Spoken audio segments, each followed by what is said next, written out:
El Mundial de 2026 va a costar más dinero del que la mayoría de los países del mundo generan en un año entero. Miles de millones de dólares en estadios, en infraestructura, en seguridad, en derechos de transmisión, en patrocinios corporativos que ningún consumidor ordinario eligió pagar pero que terminan pagando de todas formas.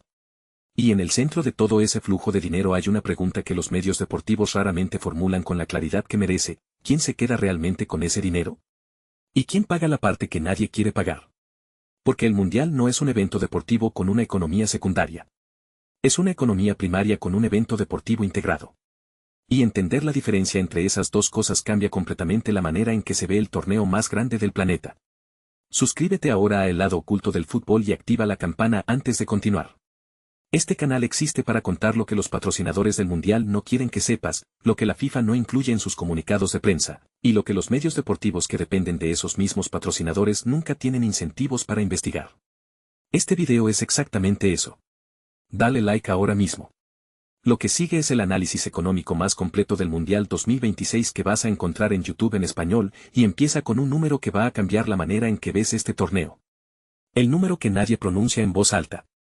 El Mundial de Qatar 2022 costó, según distintas estimaciones publicadas por medios como Bloomberg, Financial Times y Reuters, entre 220.000 y 300.000 millones de dólares si se incluye toda la infraestructura construida específicamente para el torneo: estadios, aeropuertos, carreteras, hoteles, el metro de Doha, los sistemas de aire acondicionado de los estadios, la ciudad entera de Lusail construida desde cero en el desierto. Esa cifra convirtió a Qatar 2022 en el evento deportivo más caro de la historia de la humanidad por un margen que hace palidecer cualquier comparación. Los Juegos Olímpicos de Pekín de 2008, anteriormente el evento deportivo más costoso registrado, habían costado aproximadamente 44.000 millones de dólares. Qatar gastó entre 5 y 7 veces esa cantidad. El Mundial de 2026 en Estados Unidos, Canadá y México no va a llegar a esas cifras. Los tres países anfitriones tienen infraestructura existente, estadios que ya funcionan, aeropuertos que ya operan, sistemas de transporte que ya existen. No necesitan construir un país desde cero para organizar un torneo. Pero la pregunta de cuánto va a costar este mundial específicamente, y sobre todo quién paga qué parte de ese costo, tiene una respuesta que es considerablemente más compleja de lo que los comunicados oficiales de la FIFA y de los comités organizadores sugieren. Lo que viene a continuación es el desglose que nadie ha publicado de manera completa en un solo lugar. Los estadios, la inversión que los países pagan y la FIFA no. El Mundial de 2026 se va a jugar en 16 estadios distribuidos entre Estados Unidos, Canadá y México. La mayoría de esos estadios ya existen. Pero ya existen no significa están listos para un Mundial. Y la diferencia entre el estado actual de esos estadios y el estado que la FIFA exige para albergar un partido mundialista es una inversión que en la mayoría de los casos no paga la FIFA. La pagan los propietarios de los estadios, los gobiernos locales, los estados o provincias donde se ubican, o los contribuyentes que financian esas estructuras a través de impuestos. En Estados Unidos, según distintos reportajes publicados por medios como The Athletic, ESPN y el New York Times, varias de las ciudades sede negociaron con la FIFA condiciones que incluyen compromisos de inversión en infraestructura de los propios municipios para cumplir los estándares del torneo. Los detalles exactos de esos acuerdos no son siempre públicos en su totalidad, lo que ha generado críticas de organizaciones de transparencia municipal en algunas de las ciudades involucradas. MetLife Stadium en Nueva Jersey, que va a albergar la final del torneo, tiene una capacidad de aproximadamente 82.000 espectadores y pertenece a los propietarios privados de los Giants y los Jets de la NFL. La inversión en adaptaciones para el Mundial corre por cuenta de esos propietarios privados, aunque los acuerdos específicos con la FIFA no han sido divulgados en su totalidad. Lo que sí es público es que la FIFA exige a las sedes un conjunto de requisitos que van desde la tecnología de la iluminación hasta los sistemas de comunicación, los espacios de hospitalidad corporativa y la distribución de los ingresos de los días de partido, y que esos requisitos tienen costos concretos que alguien tiene que pagar. En México, el Estadio Azteca, uno de los 3 estadios que van a albergar partidos mundialistas en ese país, fue sometido a renovaciones cuyo costo distintos medios mexicanos como El Universal y Milenio estimaron en cifras considerables, aunque los montos exactos y la distribución de quién pagó qué parte de esa renovación han sido objeto de debate periodístico en ese país. El Azteca tiene la particularidad de que con este mundial se convierte en el único estadio en la historia que va a haber albergado partidos de 3 Copas del Mundo, 1970, 1986 y 2026. No avances todavía. Lo que sigue es la parte del negocio del mundial que los aficionados raramente ven porque está diseñada específicamente para no ser visible desde las gradas. Los derechos de transmisión, el negocio más grande que nadie ve. Los ingresos por derechos de transmisión son la fuente de financiación más importante de la FIFA y del Mundial. Más que los patrocinios. Más que los ingresos por entradas. Más que cualquier otro concepto. Y son también el negocio más opaco del ecosistema económico del torneo, porque los contratos entre la FIFA y las cadenas de televisión de todo el mundo son confidenciales en sus términos específicos. Lo que sí es conocido, a través de estimaciones de analistas del sector y de filtraciones periodísticas publicadas en medios especializados, es el orden de magnitud de esos ingresos.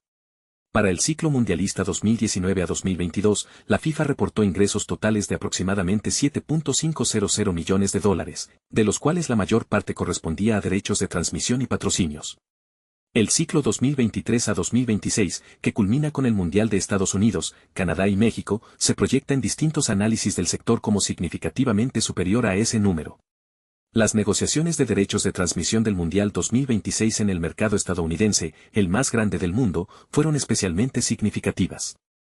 Según reportajes publicados por medios especializados en la industria televisiva y deportiva, los acuerdos alcanzados con las cadenas y plataformas de streaming para transmitir el torneo en Estados Unidos representan un salto sustancial respecto a los ciclos anteriores, impulsado por la combinación de que el torneo se juega en territorio americano y de que el mercado de streaming de fútbol en ese país ha crecido de manera acelerada en los últimos años. Lo que ese crecimiento de los ingresos por transmisión significa en términos concretos es que la FIFA va a generar con el Mundial 2026 una cantidad de dinero sin precedentes históricos en la gestión del torneo. La pregunta que distintos analistas, periodistas especializados y organizaciones de jugadores han formulado de manera consistente es cómo se distribuye ese dinero, quién decide esa distribución y qué nivel de transparencia existe sobre ese proceso de decisión. Comparte este video ahora con alguien que crea que el Mundial es solo fútbol. Lo que viene a continuación demuestra que el deporte es solo la superficie de algo mucho más grande. Los patrocinios, quién paga y qué recibe a cambio. La FIFA tiene dos categorías principales de patrocinadores para el Mundial, los patrocinadores globales de la FIFA, que tienen presencia en todos los territorios donde el torneo se transmite, y los patrocinadores regionales, que tienen derechos en zonas geográficas específicas. La lista de patrocinadores del Mundial 2026 incluye nombres que abarcan prácticamente todos los sectores de consumo masivo, tecnología, bebidas, automóviles, servicios financieros, ropa deportiva, alimentación. Lo que los contratos de patrocinio del Mundial otorgan a las marcas no es simplemente la visibilidad de tener su logotipo en las vallas del estadio. Es acceso a lo que los especialistas en marketing deportivo describen como la audiencia más concentrada y más globalmente homogénea que existe en el mundo del entretenimiento, más de 5.000 millones de personas que durante un mes de junio y julio de 2026 van a estar conectadas simultáneamente a un mismo evento. Esa cifra de audiencia potencial no tiene equivalente en ningún otro vehículo publicitario del planeta. El costo de un paquete de patrocinio global del Mundial varía, según distintas fuentes del sector de marketing deportivo, entre cientos de millones y miles de millones de dólares para el ciclo completo. Las marcas que pagan esas cifras lo hacen con la expectativa de un retorno que justifique la inversión, y ese retorno se materializa a través de la visibilidad, del posicionamiento de marca y de las estructuras de hospitalidad corporativa que el Mundial ofrece, los paquetes VIP, los palcos, los eventos exclusivos alrededor de los partidos que permiten a las empresas patrocinadoras relacionarse con sus clientes más importantes en un contexto de prestigio que ningún otro entorno puede replicar. Hay un aspecto de los patrocinios del Mundial que distintos analistas del sector han señalado como particularmente relevante para entender la economía del torneo. La FIFA exige a las ciudades sede que creen zonas de exclusividad alrededor de los estadios en las que solo los productos de los patrocinadores oficiales pueden venderse o anunciarse. Eso significa que durante los días de partido, los negocios locales que no son patrocinadores de la FIFA están excluidos de los perímetros de mayor concentración de consumidores. Distintos estudios académicos y periodísticos sobre el impacto económico real de los mundiales en las ciudades sede han señalado esa exclusividad como uno de los factores que explican por qué el impacto económico local del torneo tiende a ser menor de lo que los comités organizadores proyectan en sus estimaciones previas. La seguridad, el costo que los contribuyentes pagan sin saber. Un mundial de fútbol moderno requiere un dispositivo de seguridad de una magnitud que muy pocos eventos en el mundo necesitan. En el caso del Mundial 2026, que se juega en 3 países y en 16 ciudades que incluyen algunas de las más grandes de Norteamérica, la coordinación del dispositivo de seguridad involucra a agencias federales de los 3 países anfitriones, a policías locales, a servicios privados de seguridad contratados específicamente para el evento y a organismos internacionales de coordinación. El costo de esa seguridad, según distintos análisis publicados en medios especializados en seguridad pública y en gestión de eventos deportivos, no lo paga la FIFA. Lo pagan los gobiernos de los países y ciudades sede. En Estados Unidos, ese costo recae sobre las ciudades sede y sobre los gobiernos estatales, con potencial participación federal en algunos aspectos de la coordinación de seguridad transfronteriza con Canadá y México.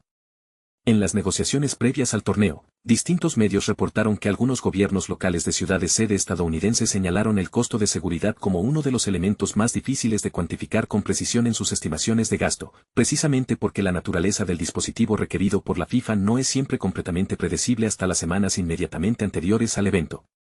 Lo que eso significa en términos prácticos es que una parte del costo del mundial más caro de la historia se financia con recursos públicos de los países anfitriones, sin que esos recursos aparezcan en las cifras que la FIFA reporta como el costo del torneo. El número que la FIFA publica como presupuesto del evento no incluye lo que los gobiernos pagan para que ese evento pueda existir de manera segura. Escríbelo en los comentarios. ¿Crees que los países que organizan el mundial deberían recibir una parte de los ingresos de la FIFA para compensar los costos de seguridad y servicios que asumen? Porque esa discusión existe en el debate sobre la gobernanza del fútbol mundial y la mayoría de los aficionados nunca la escucha. La infraestructura, lo que queda después del último silbatazo. Una de las justificaciones más repetidas por los gobiernos que organizan un mundial es el legado en infraestructura, los estadios renovados, las carreteras mejoradas, los sistemas de transporte ampliados, los hoteles construidos, la imagen del país proyectada al mundo. Ese legado existe. Es real en algunos casos. Y en otros casos es considerablemente más limitado de lo que las proyecciones previas al torneo prometían. La literatura académica sobre el impacto económico real de los grandes eventos deportivos, incluyendo estudios publicados por economistas de universidades como MIT, Oxford y distintas universidades europeas especializadas en economía del deporte, señala de manera consistente una brecha entre las estimaciones de impacto económico que los comités organizadores presentan antes del evento y el impacto real medido en los años posteriores. Esa brecha no es pequeña. En distintos casos históricos, los estudios posteriores al evento han encontrado que el impacto económico real fue sustancialmente inferior a las proyecciones previas. Los estadios construidos específicamente para un mundial y que no tienen uso regular posterior al torneo son el ejemplo más visible de ese problema. Los estadios blancos, como se los conoce en la jerga del urbanismo deportivo, son instalaciones que costaron cientos de millones de dólares en construir y que después del evento se convierten en cargas de mantenimiento para los gobiernos locales que los administran.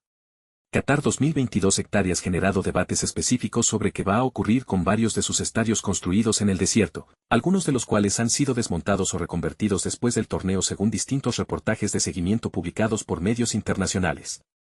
El Mundial 2026, al usar estadios preexistentes en ciudades con poblaciones grandes y ligas deportivas establecidas, tiene en teoría un riesgo menor de generar infraestructura sin uso posterior. Pero el problema del legado no desaparece con los estadios preexistentes, aparece en las renovaciones que esos estadios requirieron, en las adaptaciones de infraestructura urbana que las ciudades sede implementaron, y en la evaluación de si esas inversiones habrían sido priorizadas de la misma manera sin la presión del torneo como fecha límite. Lo que la FIFA se lleva, y lo que queda en los países. La FIFA es una organización sin fines de lucro registrada en Suiza. Esa condición legal tiene implicaciones fiscales específicas que distintos analistas y periodistas de investigación han señalado en reportajes sobre las finanzas de la organización. La FIFA no paga impuestos corporativos en Suiza sobre sus ingresos ordinarios de operación y negocia exenciones fiscales específicas con los países anfitriones de cada edición del Mundial. Las exenciones fiscales que la FIFA exige a los países sede del Mundial incluyen, según distintos reportajes de medios como Bloomberg y Reuters que cubrieron las negociaciones de sede de distintas ediciones del torneo, exenciones sobre los ingresos generados por el torneo dentro del territorio del país anfitrión, ingresos por venta de entradas, por contratos comerciales locales, por servicios de hospitalidad. El impacto de esas exenciones en los ingresos fiscales de los países anfitriones es difícil de cuantificar con precisión pública, pero su existencia es un elemento documentado en los contratos de sede que distintas investigaciones periodísticas han confirmado. Lo que ese panorama completo dibuja es una arquitectura económica en la que la FIFA maximiza sus ingresos a través de derechos de transmisión, patrocinios y contratos comerciales globales, transfiere los costos de infraestructura, seguridad y servicios a los gobiernos anfitriones, y negocia exenciones que reducen la contribución fiscal del torneo a las economías locales donde se juega. Distintos economistas y analistas de política deportiva han descrito esa arquitectura como el modelo de negocio más favorable para el organizador y menos favorable para el anfitrión que existe en el deporte global de alto nivel. No avances todavía. Porque hay una dimensión de esta historia que es la más importante de todas y la que los medios deportivos convencionales nunca tienen tiempo de desarrollar. ¿Quién gana realmente y quién paga la cuenta? Cuando se suma todo, cuando se suman los costos de infraestructura que pagan los gobiernos locales, los costos de seguridad que pagan los contribuyentes, las exenciones fiscales que reducen los ingresos del Estado, y se comparan con los ingresos que la FIFA y sus patrocinadores generan con el torneo, el balance de quién gana y quién paga en un mundial moderno no es exactamente el que las narrativas oficiales presentan. La FIFA gana. Los patrocinadores globales ganan. Las cadenas de televisión que tienen los derechos de transmisión ganan. Las empresas de hospitalidad corporativa ganan. Los hoteles en las ciudades sede ganan. Las aerolíneas que transportan a los aficionados ganan. Y los contribuyentes de los países anfitriones pagan una parte de los costos que hacen posible esas ganancias, sin recibir necesariamente una participación proporcional en ellas. Sin que los acuerdos específicos sean siempre completamente públicos. Sin que los análisis de impacto económico proyectados por los comités organizadores sean siempre validados de manera independiente antes de que los gobiernos firmen los contratos de sede. Eso no significa que organizar un mundial no tenga beneficios reales para los países anfitriones. Los tiene. El turismo que genera, la visibilidad internacional que produce, el impacto en la industria hotelera y de servicios durante el periodo del torneo son reales y medibles. Lo que distintos economistas del deporte señalan es que esos beneficios tienden a ser más concentrados, más temporales y más limitados geográficamente de lo que las proyecciones oficiales previas al torneo presentan. Y hay una última capa de esta historia que este canal no puede dejar sin contar.